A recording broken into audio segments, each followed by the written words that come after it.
नमस्कार, आप देख रहे हैं भारत न्यूज। देश के गृह मंत्री अमित शाह इस समय तेलंगाना में अपनी पार्टी का प्रचार कर रहे हैं। केंद्रीय गृह मंत्री अमित शाह ने सोमवार को जनगांव में एक चुनावी जनसभा को संबोधित करते हुए कहा कि तेलंगाना के मुख्यमंत्री चंद्रशेखर राव भ्रष्टाचार के मामले में पूरे देश में एक नंबर पर हैं। तेलंगाना में मुस्लिमों को मिलने वाला 4% आरक्षण खत्म कर उसे अनुसूचित जाति, अनुसूचित जनजाति और पिछड़ा वर्ग में बांटा जाएगा। केंद्रीय गृह मंत्री अमित शाह ने ये घोषणा सोमवार को जगित्याल में एक चुनावी जनसभा को संबोधित करते हुए की। उन्होंने बताया कि हमने फैसला किया है कि मडिका समुदाय को अनुसूचित जनजाति के तहत आरक्षण मिलेगा।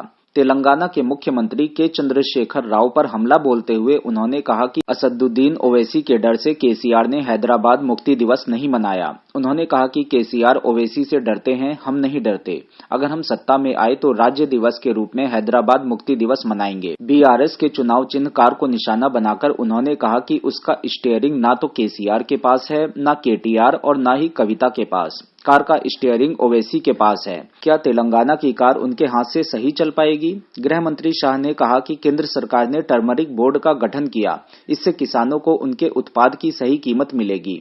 केंद्र सरकार ने बोर्ड के अलावा 200 करोड़ रुपए का रिसर्च सेंटर भी खोलने की योजना बनाई है, ताकि हल्दी के औषधीय गुणों का विस्तार से पता चल सके।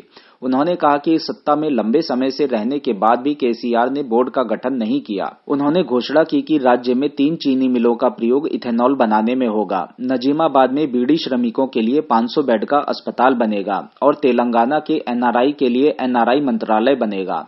तेलंगाना के मुख्यमंत्री के चंद्रशेखर राव भ्रष्टाचार के मामले में पूरे देश में एक नंबर पर हैं। केंद्रीय गृह मंत्री अमित शाह ने सोमवार को जनगांव में एक चुनावी जनसभा को संबोधित करते हुए ये सारी बातें कही। उन्होंने आगे कहा कि अगर भाजपा राज्य में सत्ता में आती है तो बीआरएस सरकार के भ्रष्ट सौदों की जांच होगी, भ्रष्टाचार करने वालों को जेल भेजा जाएगा। गृह मंत्री ने कालेश्वरम परियोजना, शराब घोटाला और हैदराबाद के मियापुर में भूमि सौदे में हुई अनियमितता का जिक्र किया। उन्होंने पार्टी का वादा दोहराते हुए कहा कि अगर हम सत्ता में आए तो पिछड़ी जाति का नेता राज्य का मुख्यमंत्री होगा। गृह मंत्री अमित शाह ने कहा कि बीआरएस, एआईएमआईएम और कांग्रेस 2G, 3G और 4G की पार्टी हैं। शाह ने केसीआर और उनके बेटे केटी रामाराव को 2G पार्टी बताया, ओवैसी को 3G पार्टी बताया, जबकि कांग्रेस को 4G पार्टी बताते हुए पूर्व प्रधानमंत्री पंडित जवाहरलाल नेहरू, इंदिरा गांधी, राजीव गांधी और राहुल गांधी का नाम लिया। उन्होंने कहा कि केसीआर ने जनगांव में पॉलिटेक्निक कॉलेज खोलने का वादा किया था, जो अभी तक अधूरा है। यहाँ के विधायक जमीन कब्जाने में व्यस्त हैं।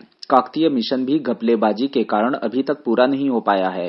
शाह ने आगे कहा कि केसीआर की पार्टी, असदुद्दीन ओवैसी की पार्टी और कांग्रेस तीनों परिवारवादी पार्टियां हैं। ये तीनों पार्टियां 2G, 3G और 4G पार्टियां हैं। 2G का मतलब है केसीआर और केटीआर, 3G का मतलब है ओवैसी की पार्टी और 4G का मतलब है जवाहरलाल नेहरू, इंदिरा गांधी, राजीव गांधी और राहुल गांधी की कांग्रेस पार्टी। इसके विपरीत भाजपा तेलंगाना की जनता की पार्टी है। सत्तारूढ़ बीआरएस पर हमला करते हुए शाह ने कहा कि केसीआर पार्टी को इस बार मुख्यमंत्री की कुर्सी का सपना देखना छोड़ देना चाहिए।